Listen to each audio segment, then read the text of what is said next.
Hogstye.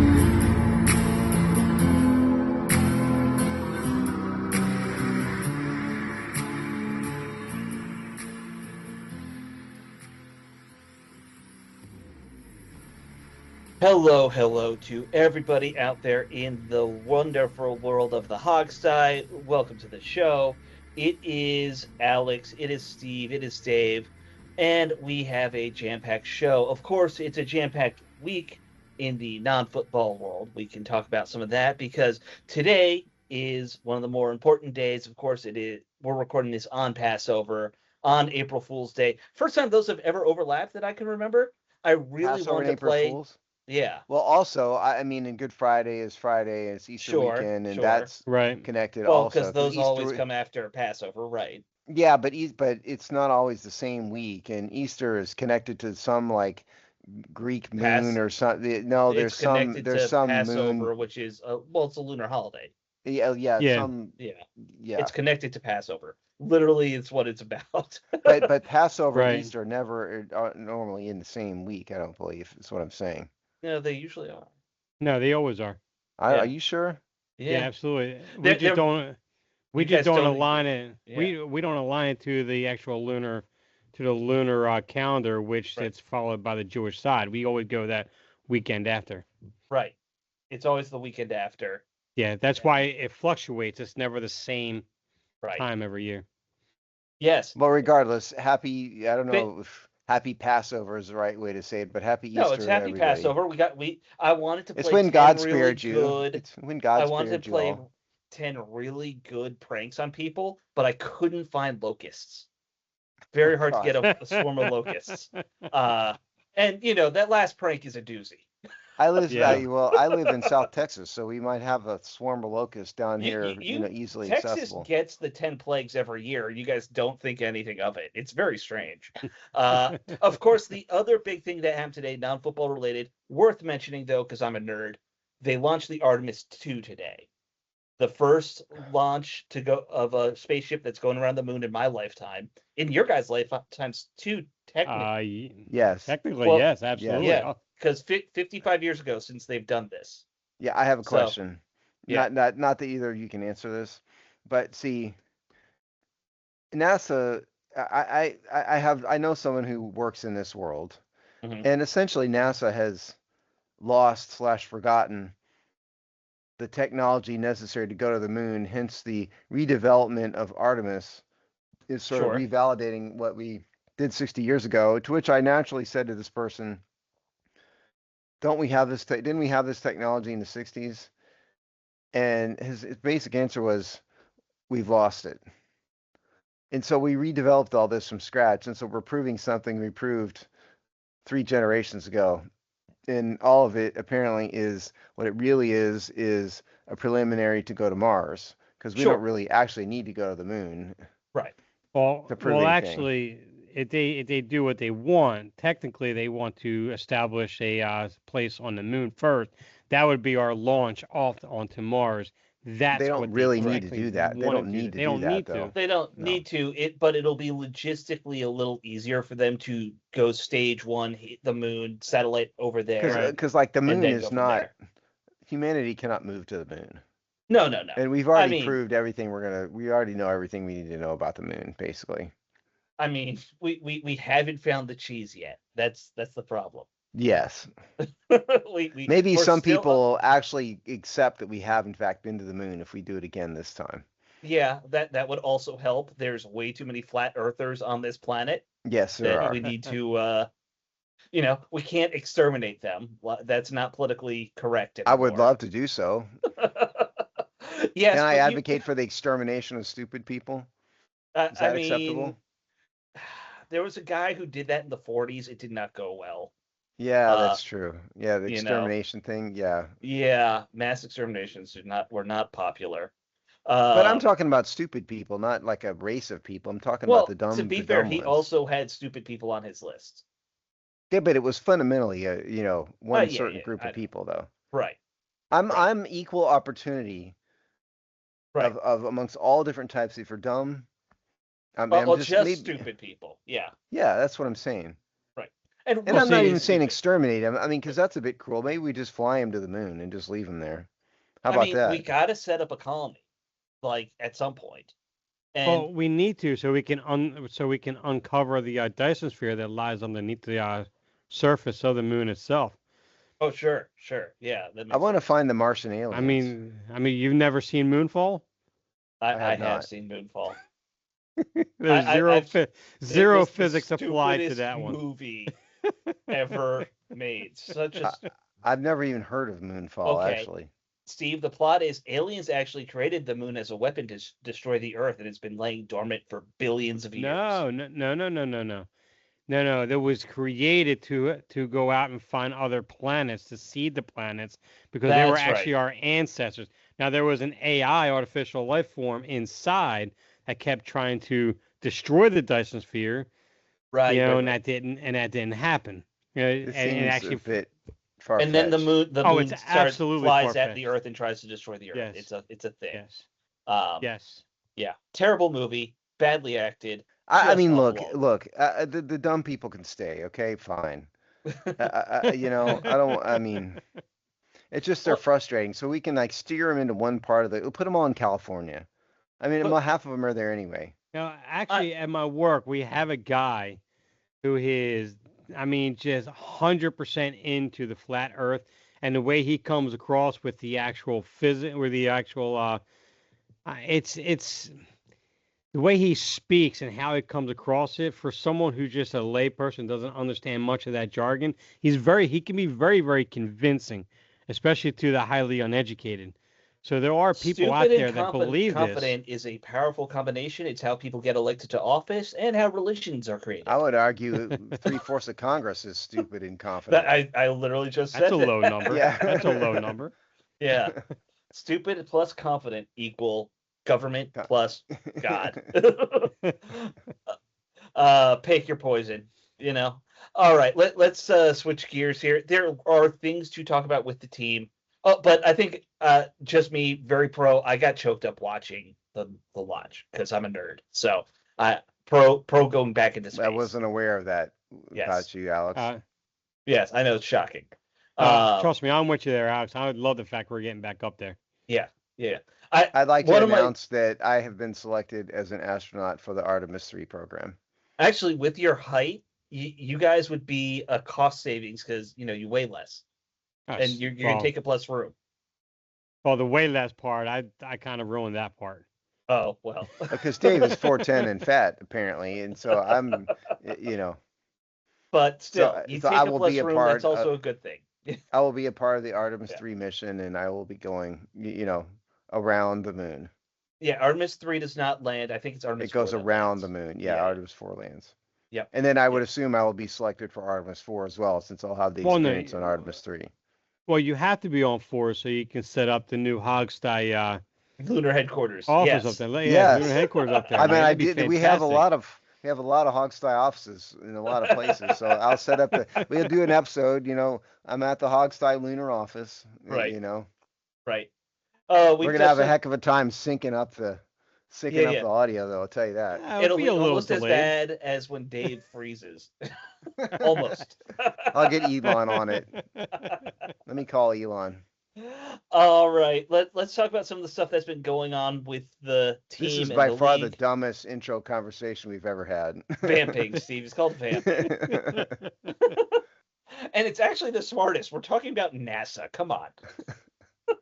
I was talking about shipping all the dumb people to the moon. Yeah, for a moment, you might want to edit that. You might want to cut that. No, I already said what I said, man. Well, I don't know. I mean, we did talk about flat earthers, so I mean, you kind of got to make that comment. Yeah. Oh, they're the worst. I would just like to point out that I wasn't talking about any one particular race or gender. I meant all of them equally. It was an equal opportunity insult. Yes, flat earthers come in all races. Yes, and they genders. Do. Yes. All right. Focusing. Focus. The owner meetings happened. And at the owner meetings, they voted on those new rules that I think, Steve, did you cover those on IJB? No. Okay. They came out after we recorded. Okay, so brief summary, that not a lot of rule changes this year. It's all about the kickoff game for the most part. One is that they're going to adjust a rule so that you don't get a benefit from kicking out of bounds like you did in certain situations. I think it was if there's a penalty and the kick is moved forward and then you kicked it out of bounds, the ball moved back on the something along those lines. It's vague, and it was basically just, oh, we made a mistake in this rule, so let's fix it. The other one that I think is a positive is you can onside kick at any time now. Again, it doesn't have to be fourth quarter. It doesn't have to be you losing. If Do a you team still have to announce it to the other side though? Yes, you yeah, still have but to announce it. yeah, That's just ridiculous. but that's been in place for 10 years anyway. Like they I were hated it every single season. I think right. it's so. Why should you have to tell the other side what you're doing? Right, That's it so takes away dumb. the last little advantage that you had with it. Yeah. Yeah. I mean, yeah, because remember back to that Saints Colts Super Bowl. Mm-hmm. You know, Mm-hmm. that was Yeah. huge. Oh yeah, definitely. And I assume you still also have to do the whole you can't line up too many people on either side thing, which is equally annoying, frankly.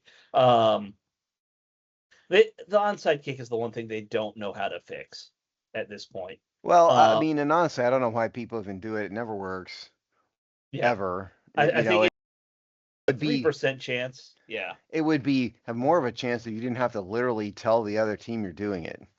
Right. Right. That took it They from like a should 10% to a 3%. they should just go to the what was it the XFL that did it or the USFL now? Well, if you want to, you can go for like try to complete one play for 25 yards or something like that. It's I think 4th and 15 is what they consider it. It's 15. I think it's a 15-yard play. If wherever you get the ball to is, I guess, a turnover or it's your first down. I think Right. you ought to be able to do an onside kick anytime from any formation at all. I'm fine with Well, that too. I think the formation thing draws them back too. Well, the only problem with that is that because the receiving team can't move in the front line until the ball is actually caught on the back end, where actually nobody can move. I don't like that rule either, though. I think But that's stupid too. But you'd have to lift that somehow in order to get that Yes. onside kick back. You would have to literally go back to the old kickoff to That's really what I make thought it. the old Yeah. kickoff And they're rule not was a going lot to do better. that. They Especially should, though. now I think because it they're hurt the getting a lot game. more returns. They're getting a lot more returns now. Over like what I mean, I think last year they had more kickoff returns for touchdowns than they have Mhm. in It recent just seems years. like an artificially restrictive play to me. It is, and I actually look. I understood like the safety argument about it, but like it was if it was this or you get rid of the kickoff, I'd still rather this. I think losing the kickoff altogether is kind of Well, a stink sure. too. Yeah, Yeah, I grant you that. Yeah. yeah, yeah. But the safety thing does make it difficult. I think we all accept that.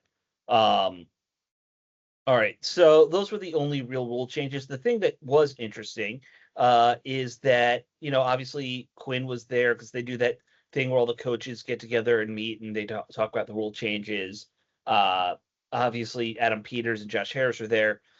Quinn, like they all talked to the press a little bit. Nothing crazy came out from Dan Quinn. I think he had a little bit more to say about, like he was asked about Ben Sinnott again and what he's going to do. They seem very hopeful that he'll get a better role in this new offense as kind of more of an H-back, which I like. There was a couple things that came from Adam Peters. Big ones were he was asked about, Bobby Wagner, Zach Ertz coming back in next season. They're both still free agents, obviously. And he was very open, like, look, we want to get younger and faster. Wouldn't close the door completely on those guys, but I think he decided this is the direction he wants to go: is to get youth, get speed. Just smart. It's They don't smart. need It's to the right get move. older and slower. Right. know. Right. Right. I think we all understood why those guys were here those first 2 years. Like it made sense bringing some veteran leadership. Well, especially Zach Ertz. Is he even healthy? I mean, no, why would they do that injury was really bad. Yeah, it looked Yeah, it terrible. was. Yeah. Yeah. But Wagner, the problem is if you bring him back, he's going to start again, right? Like at some point you have to say no just so we can get some guys. He had that, like we talked about before. It kind of had the London Fletcher vibes a little bit. A little bit. I mean, he's still productive if you put him in the right role. He had a ton of tackles. Right. A lot of tackles. Right. Yeah, but Right. right now when you bring in Chanel like they did, there really is Yeah, no place for him right now. Right. yeah, I agree. Yeah, they kind of have their two inside guys, at least on paper. No, Um, and look, Peters isn't the type of guy that's going to, definitively say to anything to the media. He's not going to, oh, absolutely not, we're done. He's going right. to say, oh, Right. we'll consider it, and blah blah blah. That's what he's doing. He was he was fairly open about the whole cutting Biotish thing. What And did he like say about it? I didn't see this uh part. just the gist, and because I don't like reading exact quotes, it's not my style. But the gist of it was, and also I don't have that quote from me. Uh, he was saying his playing style doesn't really match what they want to do. They just flat out felt, it seems like they feel like they're overpaying him for being a above average center, and not really. There was some criticism about how he calls plays too, from what I saw in the media. That wasn't from Peters, but like this was people reading the tea leaves, your beat writers and stuff like that. Whoever's left as a beat writer. We don't have many beat writers left, it seems like. You got Kime. We used to know most of them, and we don't anymore. Well, most Yeah. of them have been fired at this Yeah. point. Or died. Or died, sadly. Yes, rest in Yeah. peace, Rick and Rich and Rich all those Stanley, guys, yeah. man. Too many. Yeah. So interesting from Peters there overall. It sounds like he's very positive with what they did in the free agent market, so that they're not forced into, we have to Look, grab a tight end. We they have to got grab, younger. yeah. You They know, got younger, but they also filled a lot of their positions that They they had did. holes. Yeah. I mean, other than maybe receiver, like they've upgraded almost every position group, I think. Certainly the weaknesses along the defensive line, they addressed them. Whether or not it works, we'll see. But they Right. definitely addressed it in major ways. They added a lot of good depth in the And secondary and linebacker. Yeah. Yep. I think they did a great job defensively. And even on offense, they got a good young tight end, which gives them at least one more target. They didn't make a big move at running back, which I think we kind of thought they would do. That's the only thing that surprised me. They're set up. They're set up in the draft. They are Potentially. You're right. And I think that's what Peters was kind of talking about. It's like, look, they're set up. They could take Love. They could take just about anybody. They're really set up to take the best player they can if they want to. Right. So I think they're set I up. think it would be pretty dumb of them to draft an edge rusher. I think that'd be crazy. They ought to not do that. The only Depends guy on that I who's think there. the only guy I think they would consider is if Bailey fell to him on that part. I don't. But then you got to wonder why he slipped out of the top 5 too at the same time. But I mean, I had my reservations on Bain. Yeah, sure. I mean, I think Sonny Styles. I mean, he's an athlete. I mean, he reminds me a little more of the hype that whatchamacallit, Isaiah Simmons. Isaiah Simmons, thank you, had Yep. when he came out. He kind of reminds me of that. So it's like it really comes down to either Jeremiah Love, Carnell Tate, Caleb Downs, or the guy that I'm really starting to get really sold on is Mansour Delane, right? Mhm. Delane, The right? corner. Yeah, the corner. The corner. I mean, See, everything but I there's read and certain see on him. but there's certain positions they've put a ton of resources into defensive line Sure. and rushers. They've put a ton of resources into corners. Yes, They you're have, correct. I just think they need to think about roster management a little bit here. And you can't just randomly draft, what somebody thinks is the best player. Like what positions would really fit on the team right now? Safety Oh, would fit, Caleb running back Downs or would fit, Jeremiah Love. receiver would fit. And Yeah. I think it also Yeah. depends on talent gap too. Like if for some reason one of those good rushers does fall, and there's really only two. You know how much money and draft picks they put into the defensive line? Right, but A we're also ton. talking about 2-3 years from now. I think they couldn't do a dumber thing with the 7th pick than pick an edge rusher, as far as I'm Yeah, concerned. I doubt they will anyway. I mean, I don't think Bailey's going to be there. I think Yeah, I don't Bain think is a Reese guy they're will, not real yeah. high on. Yeah, no. Reese is not really an edge rusher anyway. He's just a linebacker who. I Yeah. think that is a pointless discussion. He's not going to be Yeah. there at Right. 7. Yeah. Yeah. But anyway, their setups, they could do almost anything. They could trade back. They could do whatever they want, I think. And, there's very few wrong moves that they could make. So anyway, Peters was interesting, but I think the biggest talk was about some of the stuff Josh Harris came out and said. He was asked about the stadium. Harris was asked about, that big picture stuff. No one's asking Josh Harris much about, what do you want him to draft, because he's not Dan Snyder. He's going to say, I don't make that decision. That's on the other guys. That's what I do. My Josh Harris sounds a little like Jerry Jones. I don't know. It's didn't fine. sound anything like Josh Harris. I'll tell you That's that. fine. Yeah. It was a valiant effort, though. I tried. I failed, but I tried. Hey, yeah. A for effort, right? Right. So, a couple things. One, it was announced that they're going to spend $25 million this year to continue to keep FedEx from falling apart anymore, and to continue to upgrade the practice facility. And $25 million is a pretty good chunk of change for that kind of stuff. I know it's not big money, but it's not that much in my world. No, it's a nice new coat of paint, Yeah. The other thing, so he was asked about the new RFK site, and I do have this quote there. He said, "I think it's important to go back to as much as you can the RFK," referring to looking like RFK. But at the same time, we have a bright future ahead. Even the shape of the stadium, it looks like the old stadium. When you look at it, it looks like RFK. It's been modernized. He goes on to talk about, one, they want to have about 75,000 as in terms of the venue capacity. Steve just made a grimace with that. Well, yeah, that's a lot, man. It is. I mean, they can't even sell out FedEx Field. Right. But I think it's not just about that. It's about other events, right? It's about the Super Bowl. You need the 65 men for the Super Bowl. Right. And At least generally, when I was doing it, that was the number. Generally, they want bigger the better, of course, with the Super Bowl too. No, not really. I mean, they want. No, I mean, well, it's isn't not. there a minimum for? There's stadium? A minimum. That's what I said. It's no, it's not just 65,000. Like, there's also a minimum for, like, the NFL won't play in anything under 60. Period. That's what I'm telling you. Oh, for like every game. I don't know that. I'm not sure about. I don't remember. That probably came up, but I don't remember. Number keeps coming to me is 55. I don't know if that's right or not, but 55,000. It's been a long time. I don't remember. RFK was 55 back in the day. Yeah, but that would have been grandfathered into whatever. Right. That was in the 60s. But anyway, they're targeting 75.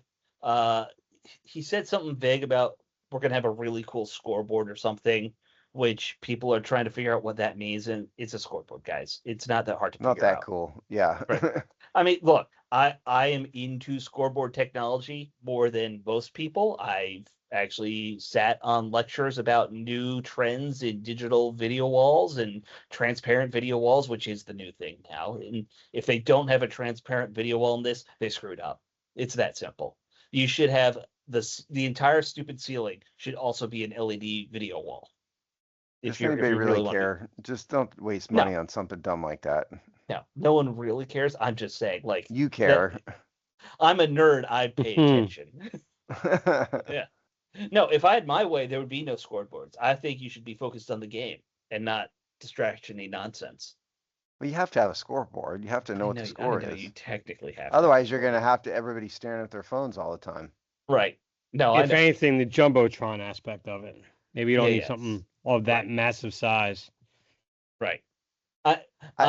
I'm that person who said to Jason Wright when I got to do a talk with him, have a DJ anymore. Just have the band play. Like, we don't want annoying music from a bad speaker system. I know you said that. I don't remember what he said. Did he say anything useful to that? He laughed it off. He was nice about it, but yeah. It's Jason Wright. He was not an original thinker. He wouldn't be creative like that. You know that. No. Yeah. Anyway. Yes, I'm just of all that stuff, 75,000 seems a bit big to me. I'm all in favor of making it look like RFK. Yeah. Although all the renderings have been awesome. But you can never recreate RFK ultimately. You know. And it's not going to be RFK. They're going to name it after Right. some Oh, he corporate was asked sponsor. about the naming rights, and he said it's way too early. Of course it is. Yeah.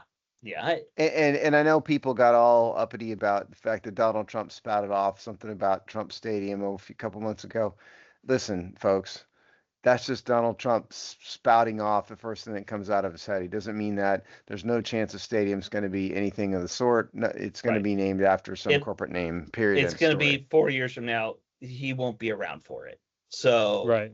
It yeah. doesn't matter. They're never. You're going to sell the name in the Of story. course. Of course. I still think if we wanted to have some fun with it, Pfizer Field at RFK Jr. Stadium. Just my idea. Just putting that out there in the universe. I You're think just trying to twist the knife. it would be just some great irony. So the other thing that of course came up, and it came up for a reason, the uniforms. Now the team announced, I think Alex it was over the squealed weekend. with excitement when this was announced. I'm assuming. I did backflips and told everyone I'm taking off on the 15th because that is when the uniforms will be released. I'm not actually gonna take off. I'm an adult. I don't do that kind of thing anymore. You can say that if you want, but you know you're going to. I just won't be very helpful at work for like an hour. That's all. And that's a change from what? From what? From being the most helpful person in the office.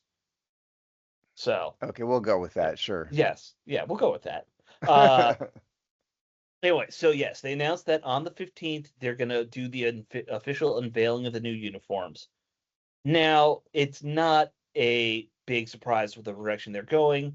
The videos from the uniform unveiling announcement, which is just a mouthful, it had about 40 pictures of the old 80s Redskins in them. We know that last year they brought in their throwback uniform, which was basically the 80 jersey and the helmet with the W logo instead of the actual Redskins logo, obviously. But Which I have the Jaden Daniels right, and jersey on that one, which is nice. This is the way it should go. Quite honestly, like you should, if you're gonna fix the uniform, you start by going with something people actually like. You don't Yeah. put fade patterns and diamonds and black on the uniform, and you don't, change the color from burgundy to cranberry and say it's the same color even though it's not. They're gonna do those, we know that. But the interesting thing, and Josh Harris spoke to this, is he said there are some things they still have up their sleeve that they haven't revealed. A lot of people know we know there's going to be a new throwback that they put out there. So a lot of people think that they're going to try and do like the Sonny Jurgensen era spear helmet, maybe slightly edited. I But think I think we'll see that. I think they ultimately will go with that as our new helmet down the road. I think move ultimately. away from the W altogether. Yeah, Yeah. yeah. And please, no spear I through the mean, W. People have been I sharing don't that know. I one. mean, No I just spear can't through the get W. past the name. I'm sorry. No, the name's always going to suck. Right. It's Well, a see, bad name. Well, But see, I really wish that some people would just chill on their comments out there about the fact on Josh Harris's position on the name. I get it. A lot of us hate the name. We don't like the name at all. Some of us have adapted our own ways or whatever. I still don't like the name. Steve hates the name. I mean, I get it. We all get that. But let's refrain from calling Josh Harris a traitor, calling him a moron, calling him an idiot. I mean, he's caught between a rock and a hard place on what he can and cannot do right now. The NFL is not going to let him bring the Redskins back. That's not happening. It's just the NFL will block that entirely. So he's trying to roll as much of it back to the Redskins era as possible without going with the Redskins logo. Now, is there a chance that maybe down the road you might get the logo and maybe name Warriors or something like that? Who knows? Maybe. It would be a long shot, probably. But Redskins, give it up, people. It's not coming back. It's never I coming don't think people back. need to call Josh Harris names. I'm not on Twitter like you are, X or whatever, like you are, Dave. yeah. But yeah, that's wholly inappropriate. Steve, it'll And shock you to know that people are horrible on talks. social media. I'm stunned. I knew, I didn't quit social media because it was a fine place to be. Right, right, Yeah, right. But yeah, I mean, yes, Redskins dead, but there's no need to insult Josh Harris over it. right, Right. right. He didn't even pick the name they have. He's just Yeah. like Dave said. He's kind of caught. I think even if he I had do wanted fault to him change for not changing the name right when he bought the team, though. I do fault him for that. I, He had the opportunity to and didn't. well, so I often wonder. Yeah, in theory and on paper, he had the opportunity, but do you think there was a lot of pressure from the NFL that he couldn't? I wouldn't be shocked if when the team was purchased, if he was told, "We just did this whole nonsense." No, that the rules expressly state that the owner can change the name within a Hmm. year. I think it's a year. So no, I don't think that. I think he decided not to, and I'm not going to call him names, but I do fault him for that. Yeah, look, I would have Well, changed it. We all know. I think all of us would have. Yes. well, Grant Paulson made an observation of Jaden Daniels' rookie year, and he shared the clip again yesterday, it was, I believe, and he was talking on the radio with the guys, is saying it was like, when he was at that Thursday night game, which I didn't know he was there. I was there when they had the comeback against Hmm. the Bears. I mean, there were guys or there were fans going into the team store buying the Commanders jerseys with the tag still on them and everything, and everyone was excited about the name because of Jaden Daniels. So, and I think they went to go market in that direction. I mean, is it a great move for us fans who want that name gone? No. Was it a smart business move to stay in that direction for what they saw immediate? Probably. Hmm. Now, ultimately, that doesn't mean they still can't change it. What we would have 5 years?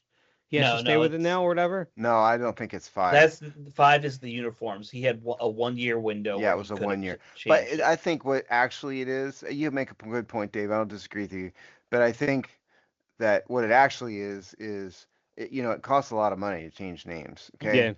And the people who really hate it are the older crowd. The Yes. younger Right. crowd, They'll get used to it. They hope. they weren't hooked on Redskins in the first place because Dan Snyder and the team sucked and blah blah blah blah blah. And the people like Correct. us, and I'm unusual. I mean, I'm unusually stubborn and all of that, way more than most people. Well, it's Newsflash. not that you're stubborn. You have a particular tie with the name that a Yeah, lot of Yeah. fans like myself do not have. right. And I Right. tried to explain that to people. It's just that's like as part of it's actually been part of your generation. It's been part of your family, other people Yes. in Right. generations on how you became a Have Redskins. you had people ask you about that? Why I'm so stubborn about the name? No, I. I make the comment Yeah. when Mhm. people attack other people for that. I kind of use you as an example without saying Yeah. your name, and then I go with the fact that there are generation upon generations on Sundays, they come together for that team. So as kids Sure. growing up, that's what you recall, Yeah. that's what you remember, Yes. That's so why I'm a fan. it Of becomes course. Of ingrained course. that way. I'm I a mean, fan me, because my dad took me to Redskins games when I right, was 4 years old, Right. and right, my Right. dad had me meet Dave Butts. And, right, my dad took me to the 1982 NFC Championship game. Right. That's why I'm a Redskins fan. yeah, I'm Yeah. not from Washington. Right. right, Right. No, I look, I've always been in the I'm not going to tell people how they should feel anymore on yeah. Well, this. I'm not a hometown team fan, is my Yeah, point. yeah. Yeah, Neither yeah. is Dave. Right.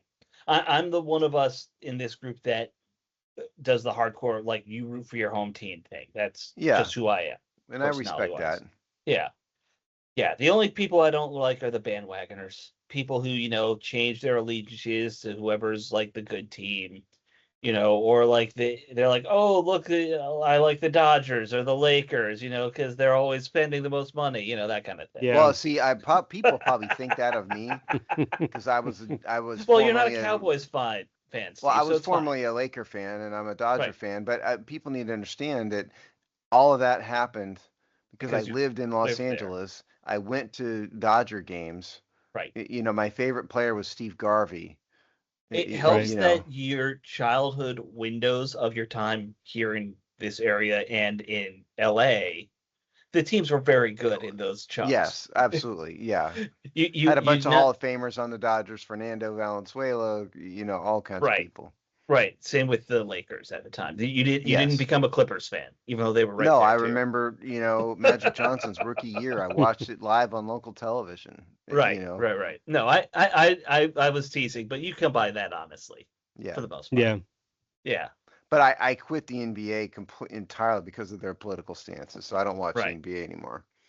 No one's watching the NBA apparently. I've seen No, that. yeah, that's more of an IJB topic, but yeah, we kind of hit on that a little bit on AJB this week actually, Oh, okay. which was released Tuesday. On IJB we did talk about profit of I don't want to get into it. If you want to listen, we've got some profitability stuff, in sports this week. Right. All right. So yes, uniforms will be out on the 15th. I'm just gonna be sitting there, hoping squealing that, like a little girl, hoping that we don't get some stupid, hey, this was the ultra modern plan that Nike came up, and some jerk with a ponytail's like, I did it to you again. Here's the black and yellow version of the Washington uniform. Oh, there's still probably gonna be a black uniform, but it'll be better, I hope. Yeah, like with the burgundy number traced with the gold. Yes, and not like weird things all over the side of the helmets and the front of the helmets and all, whatever. They are going to try and lean into that Centurion thing, I think. That vibe. That's kind of been hinted at. That's because they can get to a spear without having to claim it's ethnically Native American. Right. Correct. Well, to be fair, spears are not ethnically Native.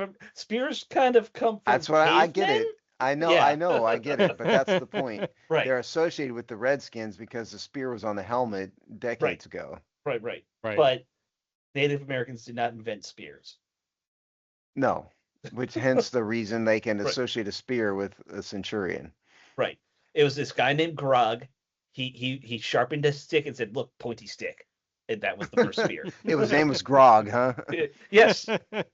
I Grog. I invent pointy stick. Still have patent.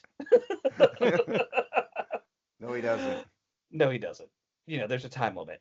All right. Well, let's. So that was kind of all the local fun news. Steve, we have a position group breakdown. I thought it was my turn. It was not my turn. It is not. People, you all need to start paying attention, man, to the schedule. I put these schedules out for a reason, and all of you mess it up. Torque it up. I have followed it perfectly to the T. You haven't.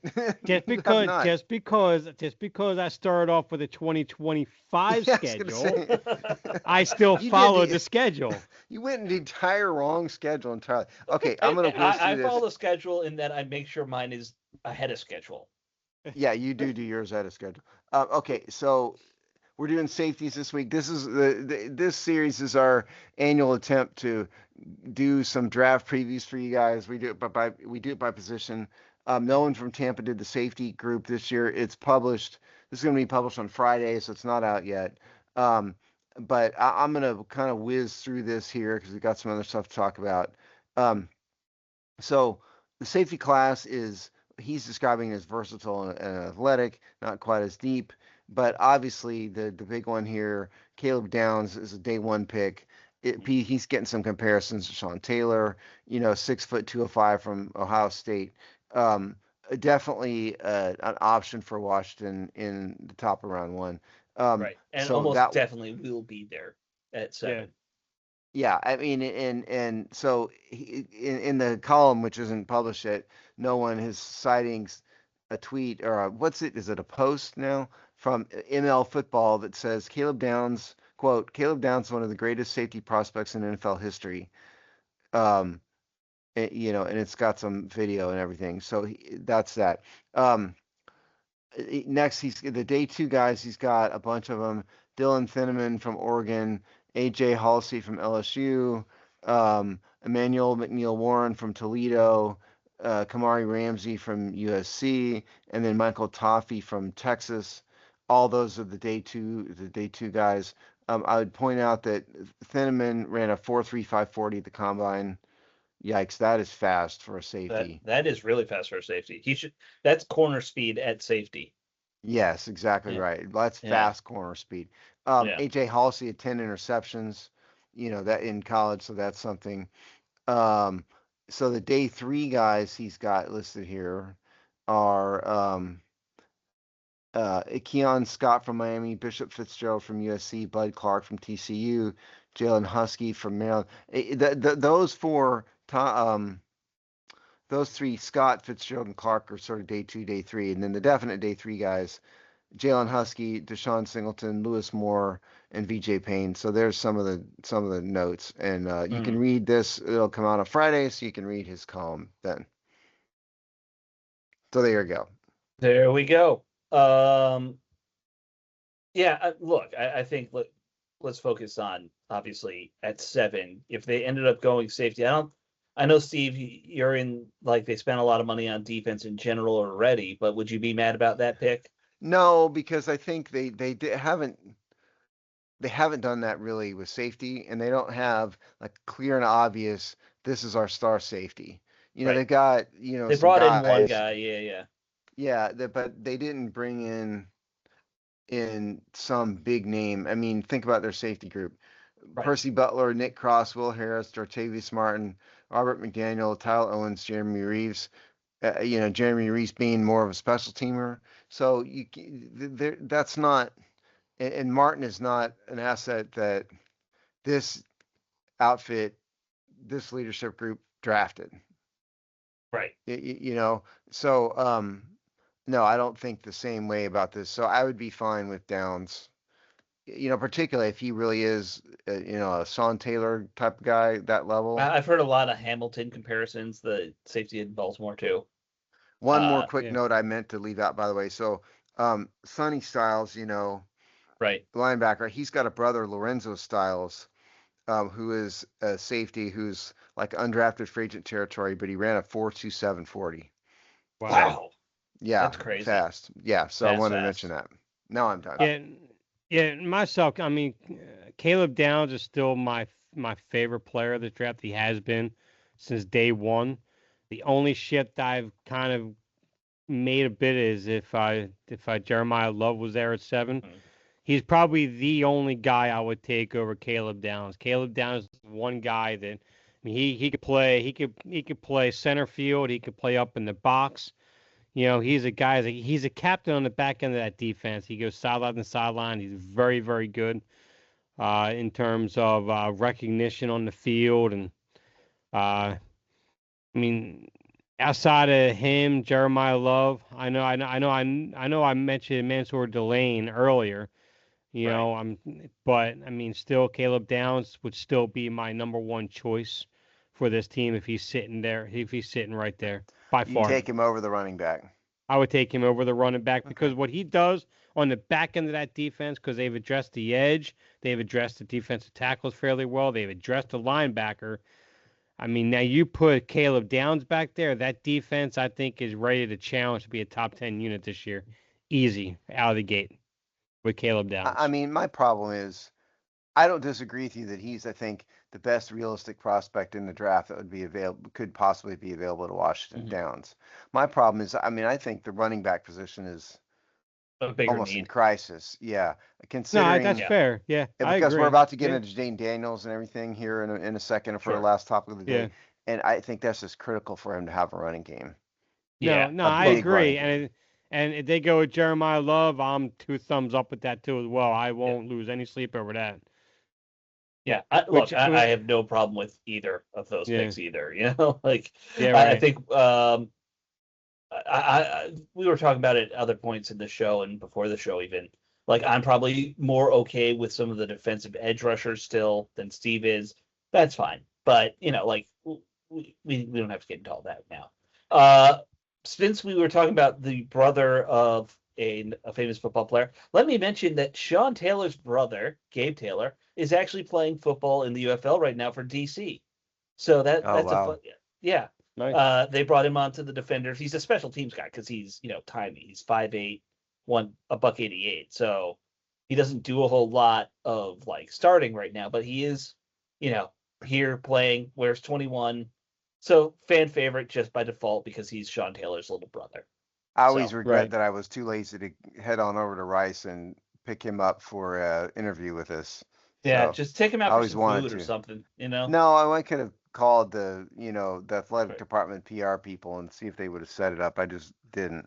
I Well, regret that. sadly, Steve, we couldn't have given them an NIL bribe back then. It would have made it very easy. Well, you and I and Dave couldn't Yeah. give much of an NL bribe anyway. It's No. Rice. $40 It'd been might about be the a highest yeah, they get. It is Rice. Let's keep that in mind. and The it's price also points. the three of us Right. couldn't do much of an NIL bribe, is what I'm saying. Even if we wanted to, we couldn't. I know. Well, anyway, I just thought I'd throw that out there because fun little safety fact. Consider All it right. thrown. Yep. So, Steve, why don't we Hmm. hop on into your article that you wrote? Yes, Because let's. hashtag we needed some content. Hashtag Real content. hashtag content and content for the pod. We should quickly mention the team did sign Akila Witherspoon, who we talked about last week, and they also signed a nose tackle, DJ Davidson, who was with the Giants before, but he'll be like a rotational nose. So, yay. We have more defensive bodies. I'm all for His it. nose will be rotating. Yes, Yeah. yes. Yeah. Nice. No, another guy Okay. like not 35. I like that. um, so I got to thinking this weekend when I wrote this column, about Washington's incredible history at quarterback over the past 30 years. It's just insane what they went through. And then I thought, we obviously talk a lot about Jane Daniels on the show and in the fan base and everywhere. And all three of us were critical of Daniels last year. So I thought, what did we really? We looked at some data and everything, and we have our observations. But what really did the numbers actually show about Daniels if you dive into it? So the first thing I want to do is run through, just in case anybody's forgotten, because where it started in my head was Washington drafted is making yet another attempt at a franchise quarterback. How many times have we seen this? And so the answer, really, to the question of how many times have we tried to draft a franchise quarterback since the last Super Bowl? Well, the answer is five, and six including Daniels. So Right, it was I'm talking about the ones that they brought in first round picks. right. Heath Schuler, Ramsey, Campbell, Griffin, and Dwayne Haskins. Rest in peace. Hmm. Yeah, they have drafted, was it 11? They have Sure. drafted 11 quarterbacks since 1993. Heath Schuler, Gus Frerotte, Todd Husak, Sage Rosenthal, Patrick Ramsey, Guybrand Hamden, remember him, forgotten all about him, Jason Campbell, Jordan Palmer, Robert Griffin, Kirk Cousins, Nate Sudfeld, Dwayne Haskins, Sam Howell, and Jane Daniels. It's Those are weird. the quarter. I think about Galbert Hamden like at least twice a week. I'm shocked you forgot I, that. I No, mean, I'm not kidding. I used to start him in Madden in college. So yeah. and then I got to thinking, how many quarterbacks have Washington started? Well, we know Because this that's is in the going to be 30s, right? yeah, well, yeah, because I counted. So since 1994, because 93 was Mark Rippon's last season. Right. And Right. so 94 to 96 is 26 years, 36 years, right? Um, they've started 34 quarterbacks. Right. At Wow. least it started one game. As for a comparison's sake, I looked up the Packers. It's nine. Right. Nine in 34, same time. So I'm going to run through this list That's really because fast. Brett Favre kept getting himself hurt randomly, Or Well, no, and then wait, they not had Favre. Aaron Rodgers.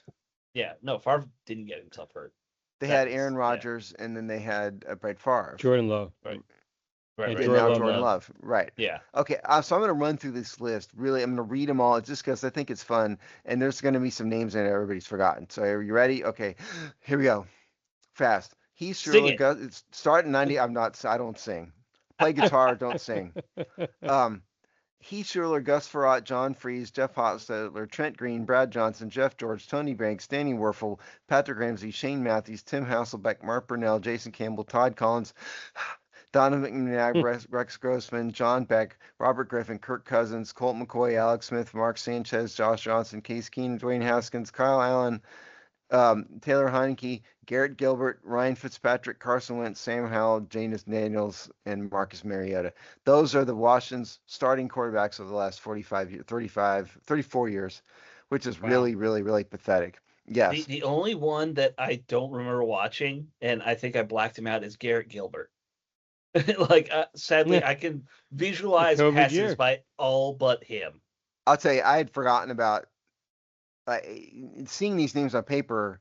I recognize them all, but like the ones I had just forgotten about was Tony Yeah. Banks. I'd forgotten about him. I had forgotten about Garrett Gilbert, like you said. Todd Collins, I'd forgotten about. Um, I remember Todd some Collins well. I Giant remember him shoulder too, but I'd just pads. forgotten about him when I His started doing giant this. shoulder pads, number 15. He dressed like he was 1981.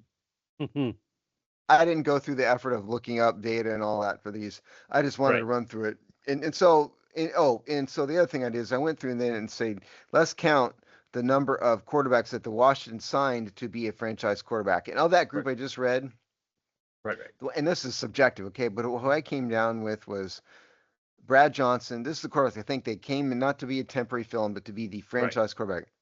Brad Johnson, Mark Brunell, Donovan McNabb, Alex Smith, and maybe Rex Grossman, maybe.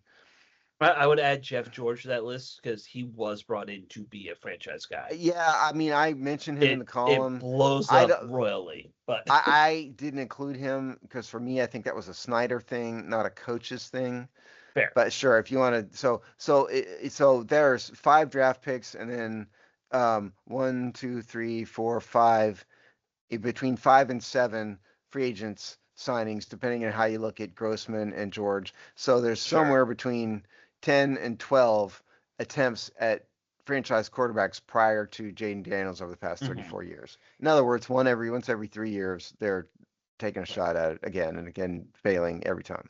So It that brings reminds me of the amount of times I changed my underwear. So so the number was how many starting quarterbacks again? You said what, 36, 34, right? 34. 34. Yeah. Well, I did a real quick search for the Green Bay Packers since 1950. They have had 35 throughout their Since entire history. 1950. Oh my Since God. 1950, 35 quarterbacks to start at least one game. Since 1950. Wow, that's Since, sad. and we Um, covered that. We did that in how many years? yeah. Half that. Jeez. Not Yeah. Yeah. just halves. Not as bad as you think. Um, okay, so all this brings me down to neatly because this started with I wonder is Dayton Daniels really going to make it, and that's where I was going with this. Right. And so basic stats for his career, meaning 2 years, 24 games, 24 starts, 66.6 completion percentage, 4,830 passing yards, 33 touchdowns, 12 interceptions. I have a typo in the quarterback rating, but the quarterback rating is something like 98.7 Okay. or something like that. I need to correct it. And then rushing, it's 206 rushing attempts for 5.7 yards per attempt. Okay, and so um, 2024 the quarterback rating is 100. 2025 the quarterback rating is 88.1. Completion percentage 69% compared to 60.6%. 25 TDs, 8 TDs. And so you look at that, and that's kind of what we've all been kind of harping on. But then if you go into some deeper dive things here, um, Hmm. some of it favors him, some doesn't. Let's go with like yards per game. 24 is 209.9, 25 is 180.3. That's not good. But interception percentage, we pointed out before, a little lower in 25, 1.9 compared to 1.6. Um, Pro Football Reference has something called on target percentage, which admittedly is a bit subjective because they're making a determination about what's on target or not. Hmm. Right. But it's about the same 78.2 compared to 76.4. Here's the big one though. Okay. 4.3% drop percentage in 2024 compared to 6.9% in 2025. And and then pressure percentage is a little bit less in 2025, by the way. So, but what that really tells you is that his receivers really impacted how Daniels performed, I think. Hmm. Yeah. And so I think um, what this means to me is that, on target percentage is about the same, drop percentage higher. Maybe he was affected more by the status of the team and the receiving group than I gave him credit for, because I was, as you all know, very critical of him, Sure. and he deserved it. But some of that data would give me hope that he can come back. And the last thing I'll say, and I'll turn it over to you guys, in terms of rushing, they need to limit this guy's rushing to just scrambles and busted plays. I think Sure. no more Yeah. quarterback options. He's clearly injury prone, and it's just only Lamar Jackson's escaped with no injuries somehow as a rushing quarterback. So I think just discount that to me. But so that's my view, and that was the column. So you guys, sorry I talked so long. No, it's fine. Look, I think it is interesting when you compare him to some of these other quarterbacks. I I feel like health is obviously going to be the big factor in his success. Like if you look at raw talent, there's nothing about him that makes me worry about like his physical tools or even his mental tools very much. I think he processes fine. I think he has a great arm. It's going to come down to health for him. It like if you look at him, is there a hole in his game that you're seeing anywhere in just that physical side of it? Not really. I mean, I think that plays into a huge part with the Jaden Daniels thing. Uh, I also think we are impatient. He's still just going into his third year. You got to give guys a lot more time than that to develop, and that does mean they take their lumps. So that's kind of my thoughts. Well, the one thing that I still always keep in mind with Jaden Daniels is that when you go to his rookie year, his completion percentage as high as it was, you don't just do that, especially with your on target throw rate that he had.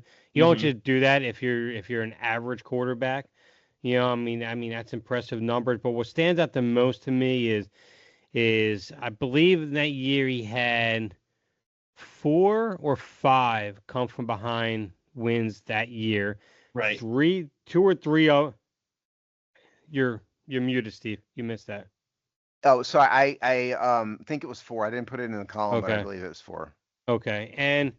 And especially when the lights were the brightest and were the biggest, the guy has done nothing but put the team on his back and do what he had to do to move them forward. Going, I mean, even when he had a subpar defense in his rookie year, he Mm-hmm. had he had Jags mostly for receivers. That's after McLaurin. Last year he lost a safety valve in Austin Eckler, which is a huge, huge hit for him because his rookie year he had Austin Eckler. So he went through first read, second read wasn't there. He was able to drop it down to a reliable receiver. So and I think Zach Ertz is probably the one thing that kind of helped save his season last year because he was so reliable underneath for him. But in that rookie year, Zach Ertz was just such a great safety valve for him for everything on that second level. And it was just everything was aligned right. His throws are accurate. His throws were right where they needed to be. His progressions were on par on the most part. And the drop percentage is what really gets me. I didn't realize it was as high as it was. And it makes a lot of sense when you have like the Chris Moores on this roster, like they have all year long. Um, but I Can I also real don't. stop you real quick? Because Yeah. I meant to add something, and sorry, and it's in the column, um, the drop percentage. He actually had I believe it was the third highest drop percentage in the league. Wow. Yeah, Okay. yeah. I got it in here somewhere. Now I can't find it. Um, so that's not a small drop percentage. And if you looked through the players that had low drop percentages, it was the Seahawks, it was the Patriots. Yeah. Mm-hmm. Um, yeah. So Trevor Lawrence and Bo Nix are the only quarterbacks who had 5 or more starts last year that had higher drop percentages than Jane Daniels. 8.3 and 7.4%. So I think this is not just me making a point. This is Right. he legitimate. The drops were a problem that affected his game. But sorry, Yeah. Dave, I didn't mean to interrupt you. Yeah. So it's I still don't want to gloss over the fact that there were still throws that he was erring on. There were still things that he missed as well that he wouldn't have missed a year before. But, I think we can kind of add in their caveat that what you're talking about, Steve, is with with that drop rate, with losing Eckler like he did, it's just, I think there was a bit of a confidence issue and all that now. And I know I've mentioned that a few times throughout the year. I think confidence is used for a quarterback. If he doesn't have confidence in his receivers, especially when the drop rate the way it was, I mean, yeah, you're going to be a little more timid on your throws. You're going to be hesitant on, okay, do I place this ball right where it needs to be, or do I look off this read because I don't know if he's going to make that catch, or I don't know if that's going to be an ideal situation for whatever that situation is going to be. But I just think that I think when you go deeper, like you did, Steve, I think there's more to the story, and it's actually a good column to open that up more for people to read and see. Yeah, and that is interesting about the drop percentage that he was that high. I I'm looking through your article and also hopping back and forth with Pro Football Reference because I assume you got some of this from there. I got all this data from Pro Football Reference, and Right. we're a subscriber to their deep dive stat section, Stathead, Right. and that's where a lot of this stuff comes Yeah, from. yeah. And I will say one of the things that's interesting is I think Jane Daniels still was pretty high up in the on target percentage too, despite Yeah. that high drop rate. Yeah. Yeah. Yeah, he's right around top Well, the half. on It looks target like. is not directly linked to drop rate. No. Yeah. But if there's not a correlation there, it also means it's the receivers. You know what I Yeah. mean? Like that, it points Yeah. to somebody else being at fault.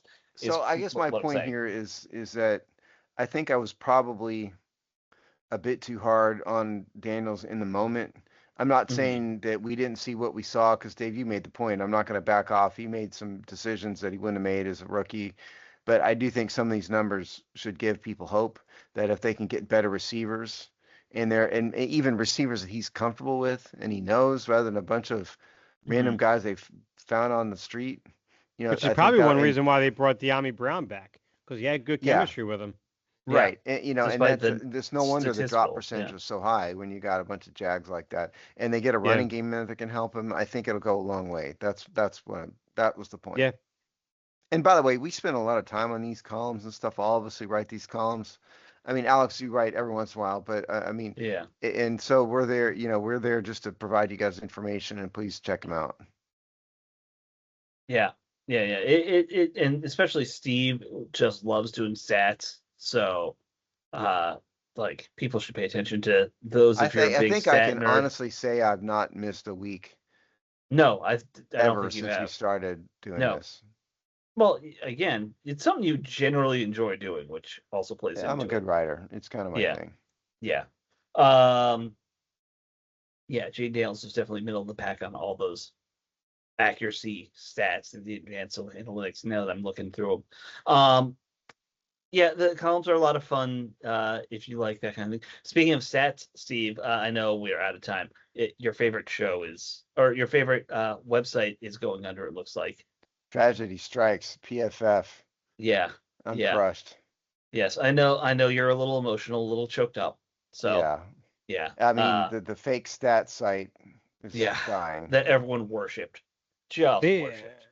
they were an inspiration to your analytical brain. What are you talking about? Yeah. My mission in life was to constantly prove how you can actually use real stats. Right. Or at a minimum disclose when you use a subjective stat, such as what I did today, which is on target percentage has a bit of a subjective tinge to it. It does. Right. A little, but yeah, at least you can see where it comes from. Right. Yeah.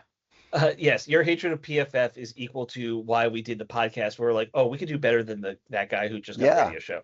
And two, we had that guy on from PFF that one time, to his Yep, credit, because he knew I yep, hated him and he came on yep, anyway, and yep. I give him And credit you for Yeah. didn't that. hate him personally. You just No, but hated. he knew I hated his site, and The he did it premise. Yeah. anyway. The Yep. premise of Yeah. the site. The premise. Yeah. Yep. All right, guys, we should wrap up the show. I'm sorry if I went a little over. We will talk to you all next week, though.